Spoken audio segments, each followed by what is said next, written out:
I knew the college I picked wasn't the right fit for me when I discovered the culture at the place. It was too fraternity oriented for me. There was not enough thinking going on. There wasn't enough passion in terms of ideas.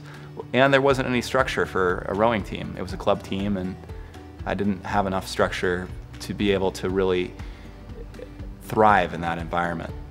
I told my parents about this, but they didn't know how to support me. There was very little support available for transfer students at the time, and on top of that, they didn't know anything about rowing, our sports.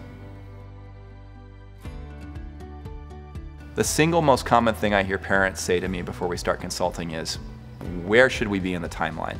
Rowing tends to be an extremely hectic timeline given how late kids start the sport. And as a result, one of the first things we end up doing is helping folks figure out their timeline and strategy while lining up a school list that meets the expectations we have for them athletically and academically.